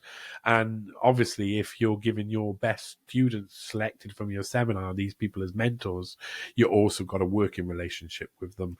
And like I say, these people, Klaus Schwab's being given the biggest job to create the political ideology that will take over the world with an understanding of the technology that you're going to have in the future. So to create the future, I mean, that's awesome, like sort of like responsibility. So they must have thought a lot of him. Yeah, absolutely. So let's talk about modern day now, because I talked about this on your show, and I've long believed that China plays a pretty big role in all of this. So you and I talked about on your show briefly about this connection that's made by Kissinger between Nixon and Mao. And that's really where China comes into the picture, right? And now where we are, if you look at basically everything that the West is about to embark on in terms of technocracy and digital IDs, central bank digital currencies, and these things, I had always thought about it as being something that was a product of China. But now that you've explained all of this, I'm starting to look at it as being what happened in China being a product of these people. Is that correct in terms of China's technocratic dictatorship? Okay, so China wanted to be big, but had no real direction because it was just killing loads of its people and just, putting them in camps and trying to make them do what they want. He's like a lot of China's like genocidal nature was due to them trying to fit square pegs in round holes. They're just trying to create something that isn't happening, and they're just trying to force people to be that way, be their way. So China has these really weird things that they get the nuke in like 64 or something, and that's like, there's no real reason why they should they were probably working on stuff, but to get that far and that advanced that early is a surprise. So maybe they were already working with American intelligence in some way. I can fill that in for you if you'd like. On.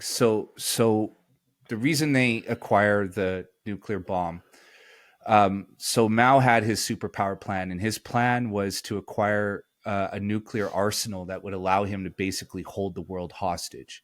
Mm-hmm. Stalin knew what Mao was after the entire time, and Mao was always a tool for Stalin. Stalin kept him around because he knew Mao was sadistic and a fucking psychopath and would do basically anything Stalin wanted him to do, to with no limits, because Mao really was just after power, and he didn't really care how he got there, and Russia was his key to power.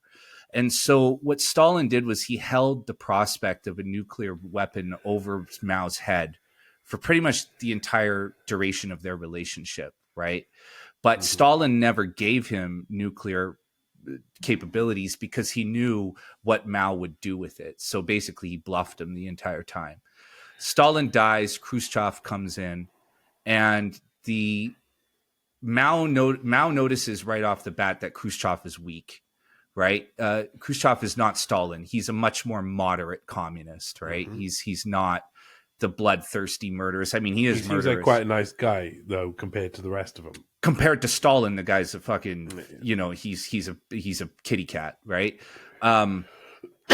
So Mao basically manipulates Khrushchev into getting the nuclear technology, right? Through a number of different means, agricultural exports, different things that Russia needed at the time. Remember, the Soviet Union, the cracks are kind of starting to show at this point, right? Khrushchev is not the leader that Stalin was in terms of just bloodlust and keeping everybody terrified, right? So different parts of the Soviet Empire are starting to break apart, and Mao notices this, manipulates Khrushchev. But thing is Khrushchev never gives him a delivery system.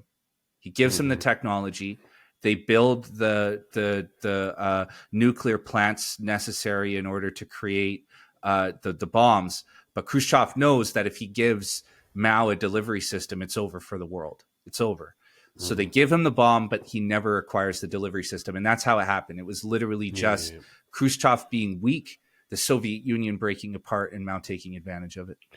I really appreciate that, because I've done work all around that. I've also looked at the Pakistani and Indian nuclear programs, because I got an article that's going to come out, which is really, I think it's free. It's officially 2.5 of the Schwab series. It's in between two of the second and third part, and it's a about Zulfikar Bhutto and Benazir Bhutto, and of course the Pakistanis aiming to get a nuclear program at the same time. You know, they're mixed in with these same people, the Harvard elite and stuff. It's really interesting, like a story. And when you see what happened with them, you also see, you know, a lot of trickery is going on, and they know that even like India in something like 1974, I think it is, have their first successful test. I think it's called Big Boy or something along those lines, or Big Baby or something, or Big Buddha, something along those lines. And they do their first successful test, shakes up the region. The Pakistanis already knew that it was coming, and were working already hard, getting all their scientists to work to try and do their program. But even after they'd done that, it's not like they could build a bomb, because, like you say, the delivery system part of it, and I think that's how a lot of them got tricked during that time. So it makes I got duped, because there's a Kissinger was involved in that stuff too, and with Zulfikar Bhutto saying publicly, "Oh, you can't have a bomb," and then behind the scenes making sure that legally they can get the bomb. So they were playing both sides in many ways, and it makes sense to play both sides, because I mean, it's Henry Kissinger. And that's what he does. And so after Mao gets the technology to build the bomb, they detonate a few of them in northern China, near Russia, to kind of it serves a dual purpose, right? They have the bomb, but also kind of signal that, like, hey, we're close enough to you.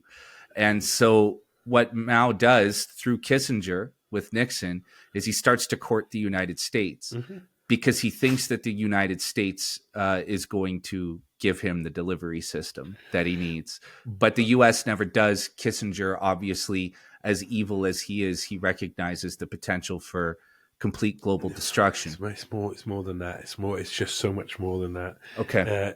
I think Kissinger, Khan, all these guys, they're creating the world of tomorrow, yeah? They're creating the world of tomorrow. They're deciding exactly what our lives are going to be like in the future. And it's really easy to decide, because there's only a certain amount of technologies we're going to reach and we're going to be capable of. And they only have a certain amount of consequences and following technologies. So once you've done all of the math and you've gamed it out enough times, you kind of got an idea of what the future looks like. So they're well ahead. They're well ahead. By late 60s, early 70s, they're like, okay, we need someone in Europe. First of all, Khan's writing about this as well. He's like, what would be better eventually.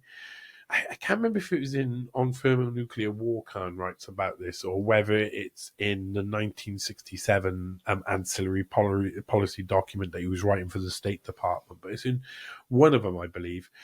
Khan is saying, I'm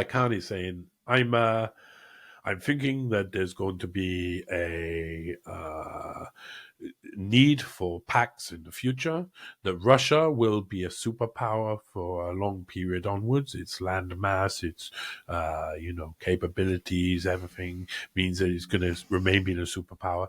China is probably going to envelop most of Asia at some point. That's pretty obvious, and it'd probably be Europe, Britain, and America would make the other more powerful bloc than the rest of them. And that is the way that they can keep power in the West for a long enough period. They need a union that needs to be included in like a sort of a policy union. Now, think that is also what they're creating with the World Economic Forum. They're creating that policy union that allows the Americans and Europeans and British to all work together. But can go further. It can court the Chinese, which is what they started doing in the 80s, more late 70s and early 80s a lot, as they started bringing in the Chinese delegates a lot more and basically promising the world. Because during that time, they had worked out the rising power, the main big power, the top guy who's going to come, because they're doing all of their maths in all areas. You don't think they're not working out who's going to be the big boys in the future. And it's not going to be America. They know that they'd have to keep a union between Europe, Britain, and America. And that's something that's never really happened historically. It always breaks apart at some point because they're cousins. They don't really speak the same language. It sounds like the British and the Americans speak the same language, but the British have their own language completely. English is different from American English. I can tell you that. I'm not just talking about language, but I'm talking about culture as well. Right. The Brits, the people at the top, I'm talking about this today, the people at the top are white supremacists. They're the people who believe that the whites should be in charge of everything all of the time. They're the kings and queens of the past. They're the elite. They're the ones who are always in power. They are the white supremacists. The people like that want you to believe that the American history bomber jacket types are the white supremacists, but real supremacy about white people. And people say, oh, well, why do they mix white people in with brown people and stuff, like simple questions like that? It's like, well, they don't care about poor white people. They care about rich white people because they're supremacists at the top. They're kind of at the top, they see themselves as the top of something that they don't care about the rest of because they're the supreme part of it. So, I think that they knew that the white race had its day in the sun. And at some point, it's going to change. The dynamics of the world is going to change. And they already mapped out, it's obvious that it's going to be Asia.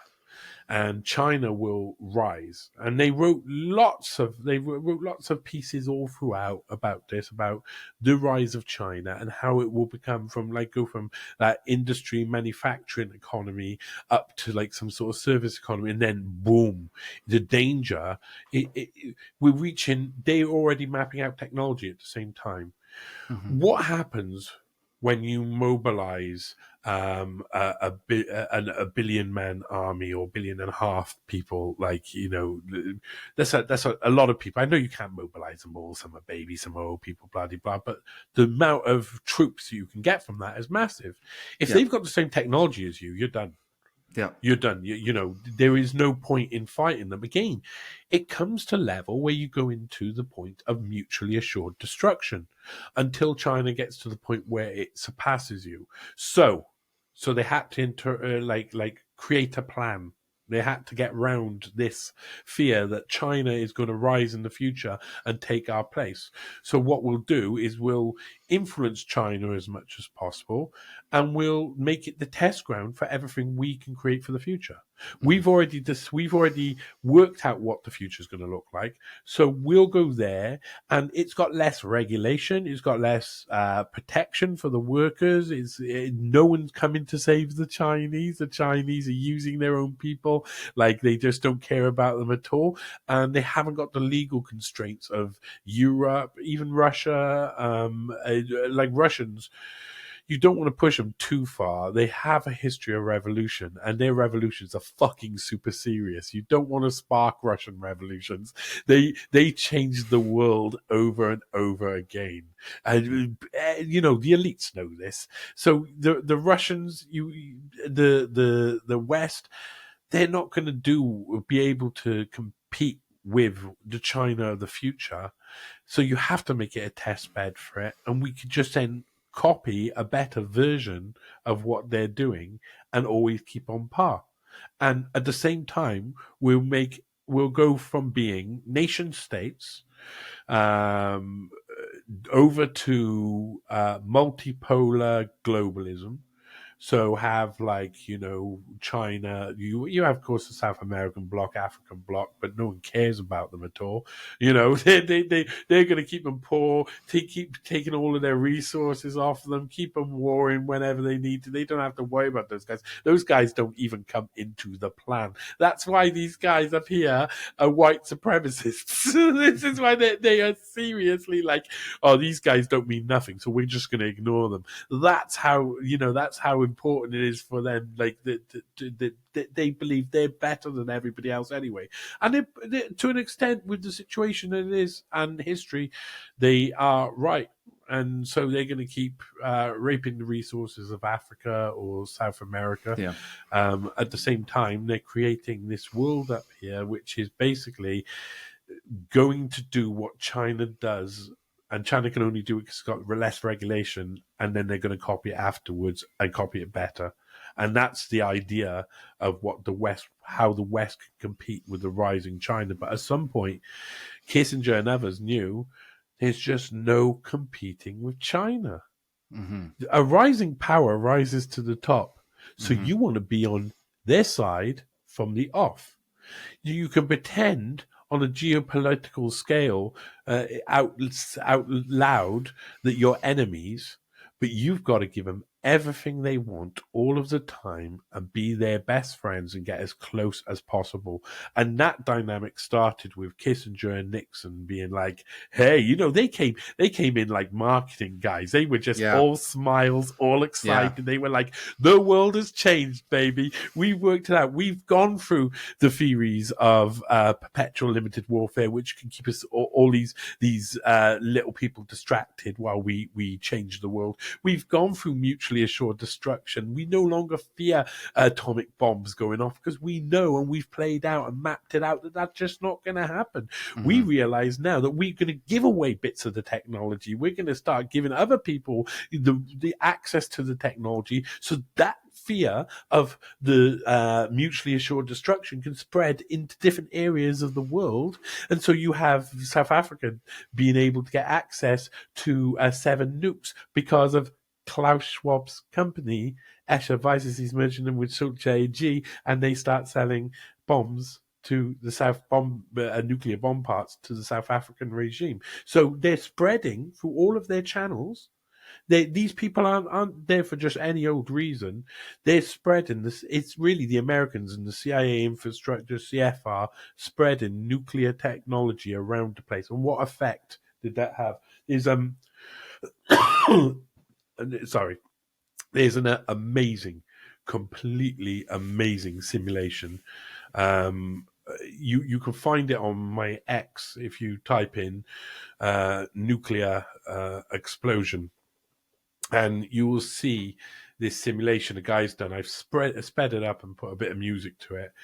It's an amazing simulation. It's every single nuclear explosion that's happened on Earth since Nagasaki and Hiroshima. And it's just over 2,000. Yeah. And you think, my Lord, they've let... Some of those are massive bombs, bigger than Hiroshima and Nagasaki by far. Just went on over and over again until suddenly it stopped. About 98, 99. It's like they entered into a new dynamic. We were entering into the technical age, the World Wide Web. Globalism was coming, whether you liked it or not. Every single person has done the maths. The governments of China, the governments of Russia, the governments of the West, they've all done the same calculations. And what do they come out with?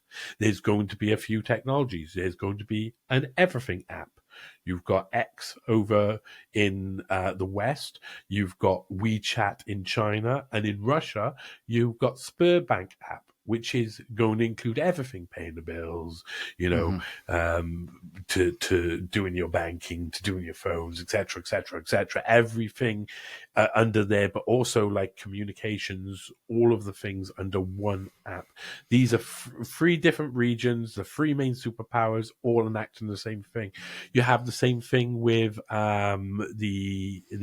they'll probably have their own centers, internet, their own CBDC, Sberbank, of course, having the ideas of CBDCs, the West CBDCs, and in China, CBDCs. So you'll have these infrastructures, smart cities, the same will go up over the place. They've got the same tools to build the same societies. They're building exactly the same thing, and they're building globalism.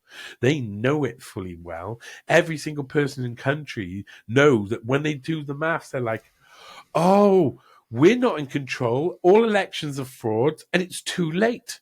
We're already in globalism. We're already in the step where we've got this multipolar world. We got China, we got Russia, and we got the West. We're already there, man. We're already there. We can't get out of it. It'll just get closer and closer and closer and closer. And I say you can't get out of it. We can get out of it, but we can't get out of the realization that is what's happening right now.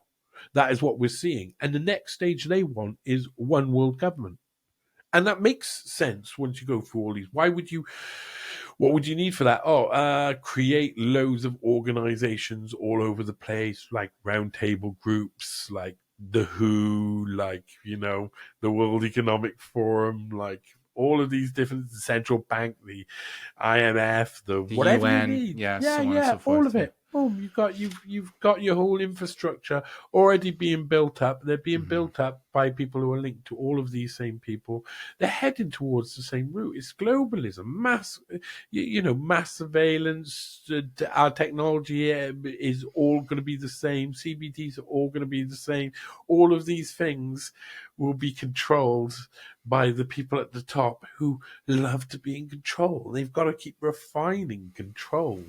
Every generation after every generation, they trend control, and they get to the point where there's no way that we will be able to move anywhere without them being in control. They need that. They need that because they need that in their own lives, probably. They need that in their own, and we're all looking for control over our own lives. But the people who project that out onto what they do in the world, the most serious amongst them are the Klaus Schwabs, the Henry Kissingers, the John Kenneth Galbraiths, the Chairman Maos, the Stalins, the people who rise to the top, and the supremacists who believe that they're better than everybody else, and even their own people can suffer under their boot, and they don't care. They don't care. It's like people conflate.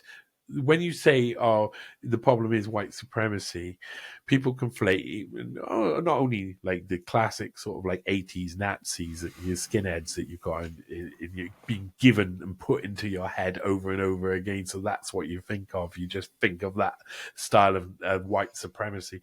But white supremacy is like, when you think about it, people conflate it with just being white. Just because you're white, it means you hate everybody and else you want to see everybody down and all of this. Man, they're so far from the truth for nearly every single white person. But the people at the top are those people because they're like that with their own people. They're like that with white people too. The white supremacists are more supreme than the rest of the whites who aren't supremacists, you see? Because the rest of the whites are white normalists, white under supremacists, white down at the bottomists, you know? We live in a multi-tiered society where the people at the top don't care about any tier below. And that's right. Right up to the extreme. It's not a race thing at all. It's a class divide, right? And the people at the very top, they're not even part of a class. Like they're a whole other thing. I've been saying that shit forever. Like what we've been sold is this division by race, by socioeconomic. I don't know the word that I'm looking for here, but by where we are positioned within society, right, on the socioeconomic ladder, these people are not even on the fucking ladder. They're not even in the hierarchy. They're the capstone at the very top. We don't even see them, right? Mm-hmm. And so now I guess we've been going for almost 2 hours, and I want to let you get some rest because I know you're sick. And Johnny, we're gonna book a part 2 to this like immediately. As soon as we're done recording, I want to have you right back because there's so much you went over today that there's so much I want to expand on. But so I just want to talk about, I guess, the World Economic Forum as it exists now, right? Because we've established that they're a CIA cutout. I don't think that's much of a secret anymore. I mean, I talked to Robert Malone about it on the podcast. So I think people are kind of putting this all together, right? Now, so we've talked about China, and I don't know if we answered the question or not, but what we've seen happen in China since Mao dies and the 1980s arrive, right? Again, is what we saw China develop into, is that more or less them being kind of a testing ground for the intelligence agencies and this globalist agenda, or is it the other way around? Like, which way does it work there, do you think? I think there's this massive dance that we can't quite describe that goes on between these big countries. We want to be able to define it, but I don't think that there may be pretend war. It'll be perpetual, it'll be limited. You know it, because they're too scared to try anything else. Mm-hmm. There may be pretend war at some point. But I think a lot of it will be on the borderlands. It will be proxy wars, and it will be to test out equipment. So in that, the majority of the world is going to be peaceful. Mm-hmm. That's what they see. That's what they envision. They envision peaceful, but peaceful in a way that we don't envision it, because, the stakeholder capitalism is this merger of really communism, fascism, and capitalism, all like sort of skewed together. And if you look at I went through a whole series on the training slides from I think it's about 2010, 2011. And I spent a load of time going through each of the training slides from the World Economic Forum that they give to their own guys that are going on young global leaders programs or the like. And it's astonishing. The world they envision for the future is all being mapped out really in detail. They've they know the C40 mayors, they know the smart cities, the smart grids, they know how it'll work, what it'll look like. They understand how to get from 15-minute cities to super mega cities. They already, in their own training slides, they're like, climate change. Should we actually rebrand it? And of course, now it's climate crisis or climate emergency. It's getting more severe now. We see them all doing it. Monetary systems. They all mapped it all out in detail.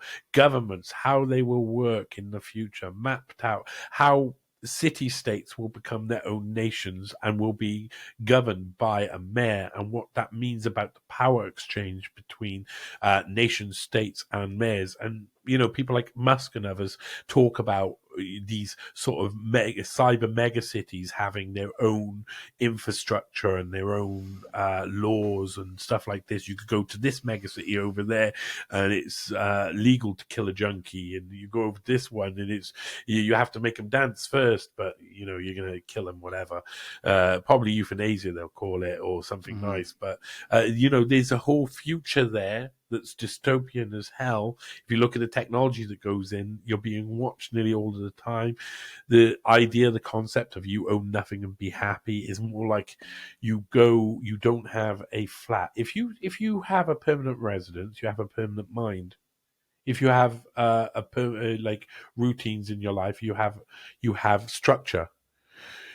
If you take those two things away from a human, you have them. So that's what they're doing. What they're doing is saying, right, okay, we're gonna create flats and systems in this big mega cities, which will go up really quickly once technology is ready, and they know the technology is around the corner. So this will be bots, AI building safe structures at high speed. That's going to be we're going to see these cities spring up really quickly, like you did in China. In China, and about 15 years ago to 20 years ago, you've seen loads of big cities suddenly appear out of thin air, and then they just took loads of people, beat them with sticks into a van, literally beat them with sticks into a van, drove them into these places and been like, look, you live there now. Well, the future, when things can change so quickly and when you want to keep people distracted, you want to keep people in work from about the age of 13, 14 till they die.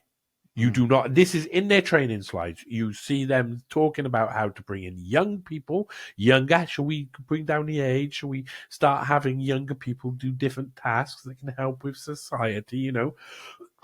Maybe just being like professional protesters or whatnot. Something along those lines. All the way on to the other side. Plan out everybody's life in detail. What about the old people? Should we have places for them to work and continue working after they should have retired? Oh, yes. That's exactly what we should be doing. So they're looking to keep you working forever and keep you being dependent on the system and moving about, like going to a flat that you don't own. You get told where you're going to stay that night. You finish your work. You turn up at this place you're going to sleep. Someone delivers you your clothes for the next day and your food. You eat. You watch your cyber sex round while your bot girl does whatever to you. And then you go to sleep. You wake up and you get back to work. And the next night you're going to go back to a different place, whichever place is nearest to the place that you're at. And you're going to get delivered clothes. And the clothes items in the C40 mayor's documentation, clothes-wise, in the smart cities of the future, you're going to be allocated only if you want to have clothes in the future, you're only allowed to buy 3 new things a year. You're not allowed to buy any more. So this is a reduction of the amount of clothes because who only has like 3 things that they're going to wear throughout the year? That's you have to wash them. What do you top? Bottoms and socks. Okay, that's my allocation for clothing. The next year you've got less and you've got holes in your socks and etc. etc. And eventually you don't need it because a bot will come round and fly in your clothes that you've been allocated to wear for tomorrow. You've gone like this on an app. Red version, normal, red version, premium, green version, premium, and it comes to your door, zoom, zoom, zoom, zoom, zoom, really quickly, really conveniently, makes it all very easy. It's all ironed and pressed. You don't even have to worry about anything, along with your food, along with your everything else, and you've got no permanence. No permanence in your life, no permanence in your mind. Constantly distracted by the next task. Even when you're old and old age, you're constantly feeling like you have to go on to the next thing and the next thing and the next thing. There'll be psychiatrist bots working 24/7 on people's lives. Wait, out the way, you. My cat's touching the keyboard. Sorry. Yeah. There'll be bots who are doing your all your stuff for you in your head, helping you out. You'll probably have implants to calm you down. I mean, Herman Kahn says in his documentation, or maybe we'll put something into the water supply. That's not even in documentation. That's on a video online. If you put in Herman Kahn, Hudson Institute, one of the first videos you get is a Pathé film, I think it is. And it's Herman Kahn talking about putting things in the water supply to calm people down in the city of the future. That's what they're going to do with you. They're going to drug you in certain ways. They're going to give you the chemicals you're meant to have. They're going to test on you like they need to test on you. They're going to give you your free items of clothing a year until you don't get any of those options. You just get it through the post. And you're not going to have a permanent place to live, a permanent place to do anything unless you're involved in their system. If you're not working, you don't get a home to be allocated to. So imagine the slums, imagine the places where there's all of these people who, what happens to them? Well, this is why when you look through their ideas, there's a couple of things. It might be that they've decided they can't kill us all, kill most of us. They need us to some certain extent if there's like a mass technical problem. There's still emergency situations. But what if we just pushed them all into these massive mega cities that went up to the sky and they took up hardly any space? It would be basically akin to a prison. You keep them distracted on all the time. You give them no permanency at all. They don't know any different after a certain amount of time. Say 40 years, 50 years, generations have passed by. This is how life is normally within this big city. You don't go outside really at all. And the people who are supreme, whether they be white, whether they be black, whether they be brown, whether they be Chinese, it doesn't matter, in whichever area that they're supreme, will have all of that space to themselves without all of these other guys around. So smart cities could be a way to drag all of the people into really big, breathing, living jail cells where you're not treated differently than a criminal. You're given your sanctioned meal, you're given your sanctioned clothes, you've given your sanctioned cell, and that's it.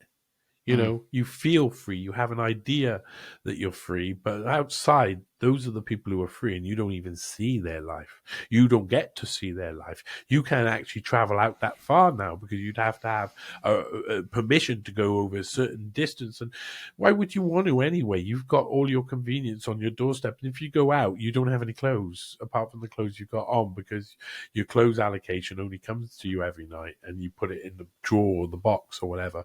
So they want to create this world that's like that. All of them see it like that. They see mass surveillance grid. Everybody behaves themselves. And there's a load of people probably who watch our stuff who say, well, I'm going to live outside that grid. I'm going to live out in the countryside. I'm going to make communities. And that'll be allowed for a certain amount of time. But everybody in these places will feel much more comfortable if you're in the place too. Right. That's a fact. So that's what we've seen in China. We know again. This is Well, why you create this. Sorry, I don't want to interrupt here. I didn't. Please hold your thought. But just to interject, that's the same psychology behind the COVID vaccines, right? The idea behind a vaccine is that it protects you from a virus or a viral pandemic. So why does it matter if the other people are or not vaccinated? If you're vaccinated, it shouldn't have mattered. Well, it did because of that same psychological trick that you just outlined, right? They're not going to want you in the country because if they're locked in that giant Tower of Babel, they want you in there too, whether or not it makes a difference to them. Anyway, sorry, please keep going. No. That was basically it. Those, I mean, they're looking. They've mapped out the slides I go through. It's amazing. Honestly, some of it is amazing. Some of what they admit in it is amazing. Mm-hmm. They talk about depopulation. They talk about it like directly within their own training slides. Yeah. They know what they're doing. They're talking about manipulation, how to use manipulation. Facts don't matter, they say, in their own president, and they got a little puppet on a string. They know exactly what they're doing. Some parts of that slide are the only parts that are missing. The slide that shows you the power of persuasion is called, Right. and how they're going to manipulate you, because they get to the point where they're like, okay, we've put down a lot, but we can't put down those things. We'll just leave empty boxes, and everybody else can use their imagination or write it down themselves. But we all know what it is. It's the fact is they've mapped out a future where they put us in this prison cell, and we're thinking about the dynamics of now. If we think about this now, we think about, I'll have my internet, I'll have my phone, I'll have my headphones, I'll have my whatever, I'll have my lights, I'll have my bed, and etc. I'll have my TV, I'll have my PlayStation. I'm happy. I'm relatively happy with that, and that's what we got now. Mm-hmm. But that's not what the future looks like. The future is much more complicated. The technology is much more complicated, and you no longer got it there. It's in here. You no longer got it round here. It's normally put into your arm. If you think that the mainstream media is bad today, what about when you haven't seen any other news whatsoever about anything that tells you any different, and there's no access to any of that information because the new internets of the future, you just don't have that information anymore. The taking out the Winston Smith taking out of these things and burning them so they'll never be known throughout history again. We think of it in the dark dystopian way, but they're going to do it in the light dystopian way. Yeah. So that's where we're gonna end up. We're gonna end up in this.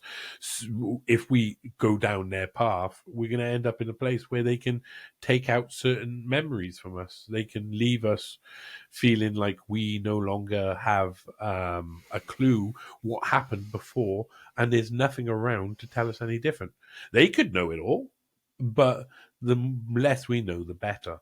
And we get taught in certain tasks, and we get taught, we get to feel like we got a lot of knowledge, like we got a lot of power, but there's two-tier. If they create a society now, currently, where the leaders are educated separately from the rest of society, and they get an elite education and all of this, and we get something else where they take out parts of our curriculum to get it as dumb enough down. The one in the future is going to be like you can't even imagine. And they've seen it themselves. They said there will be a two-tier society. And the one tier, of course, will look towards going to what Barbara Marx Hubbard wants, the collective consciousness and hive mind and all of that. So I think that's what they're heading towards. They're heading towards the hive mind. They're heading towards these fantasy realms that they know are possible with technologies of the future. Create the technologies and make the fantasy realm. It's not going to be soon enough for Klaus Schwab. Klaus Schwab will be gone soon. It wasn't soon enough for Henry Kissinger, but these people aren't building their lifetime. They're building our lifetimes. Yeah. Holy fuck, man. Johnny, I want to have you back right away. We're gonna reschedule another one, and I want to talk about how we beat this thing, because I know that I have a roadmap, you have a roadmap, and I think ours are very, very similar to each other, just based on what I'm hearing here. Now, I have one last final question before we wrap this up and I let you go to bed, because I know you're about ready to fall over. You look back at the intelligence agencies, the United States military industrial complex, Western intelligence agencies, and the leaders that they propped up, in previous decades, right? They were all strong men, right? You have Chairman Mao, Pinochet in Chile, right? You have a lot of really strong dictatorial leaders that intelligence agencies specifically backed most of the time in different types of coups and whatnot. And now we have the opposite. We have weak, jellyfish, senile leaders who are backed by these same groups, right? You have Justin Trudeau in Canada, Rishi Sunak in the UK, you have Joe Biden in the United States. I mean, they are all parallel to each other in terms of weakness. And I mean, you could name a bunch of different adjectives and ways to describe them. But why is that?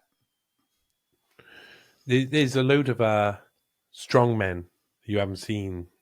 Yeah, they create them here and there, and they're creating leadership with Hegelianism in mind. So they're seeing the thesis and the antithesis making the synthesizing, and it goes up to the next level, and that's the creation of leadership all the way up. They're trying to create the leadership that doesn't have the effect that can change the dynamics.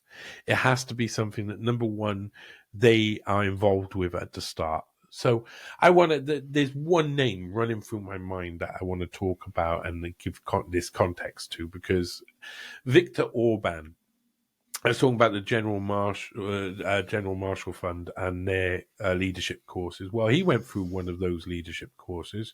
They're very CIA related. He was first year Global Leaders for Tomorrow with the WEF as well. So that's two of the establishment leadership courses that he's gone on that you can trace. That it's just like, wow, that's the Marshall Memorial Fund, I think it is, and the Young Global Leaders, or the Global Leaders for Tomorrow. So those are really big. Viktor Orban is like this strong man. Yet he's come up through this establishment where they've seemed to given him loads of training, and then he's like the opposite to them. And they create that. So the only strong men that we get now are the ones who are created by the weak ones, or the weak. They're not weak. They're still powerful, but they're just like, they're not very effective when they get up on stage. They seem like a little bit pompous, or they look like Macron, or they look like someone like that. If they want people who they can choose to be their leaders, they want the people who are going to do the job, and the people who did the job well are people like Sarkozy, Macron, Blair. A lot of them are technocrats. A lot of them hiding behind another sort of like veil to get in to be a technocrat, and like pushing out the technocracy in general. Like this is what this is all leading to. All of these leaders that they train have the same sort of way forward that they're going to go, and nowadays they have to make sure that there's no one who could actually get too big for their boots, but they do that by being in control of the thesis and the antithesis. That's it. They in control of the two sides of the coin. So every weak guy has to have a strong guy come in. So Trump is the strong guy in the one case. There's no sign of a strong guy in Canada. I'm not sure, since maybe Brian Mulroney is about as strong as it gets for Canada. Yeah. Yeah. But in Britain, we had we had Thatcher was a big one come in, and Blair was quite strong because he came in and got away with everything. So he did everything in his time, got involved in foreign wars galore. So I think they play the dynamics really well. They're getting in the stock. They're putting these guys in from leadership courses. So all of these guys are trained in the same way. They have the same idea of how the world should be. So they're already in control before they've even got into power. And it's been that way since like the late 90s, early noughties. Jesus. Okay, Johnny, I'm going to let you go to bed because I know you're dead tired. It's got to be midnight over there at this point. So yeah, something like that. Listen, Johnny, hang around for 10 seconds once we stop recording. I really want to book the next one like right away because dude, this was such a fucking brilliant conversation. I want it to continue, but I want to let you go to bed. So I want to do this again and talk about how we beat the system, how we escape the matrix as spoken by Neo. And please, I need the glasses. I need the black shirt. I need the green screen again, please. But in the meantime, Johnny, can you tell everybody where they can find you? Yeah, best place, go to newspaste.com to find like my range of work. That's news and paste. They're very regular words.com or johnnyvedmore.com. You can find me on X at Johnny Vedmore. I present the Johnny Vedmore show. I wanted to call it the Octopus, but don't tell the boss I told you that. But yeah, I present the Johnny Vedmore show on TNT Radio. That goes out. Eastern time is noon till 2. GMT is like drive time 5 till 7 on TNT Radio .live. And that streams out on YouTube and everything. And I do loads of stuff. So there's stuff out there for everyone. And the best hub is probably newspaste.com to find all of especially the articles. A lot of my articles is what the best of the stuff I like doing the most. Though I would say Searching for Stanley as one of my first proper docuseries. I'm very proud of it. It's leading up to the Epstein case. It'll get there, but the first 6 episodes are already out, and they're just like, I'm really proud of it. And I wrote the soundtrack to that as well. So it's a lot of cool synth going on there. I really enjoyed that too. But yeah, that's it. Thanks for having me on, man. I'm be happy to come back. My brother, hang around for 10 seconds. We're going to talk offline real quick, but fuck, dude. You blew my fucking mind. I love you. I'm so glad you're out there, man. I'm so glad you're doing the reading that people like me aren't.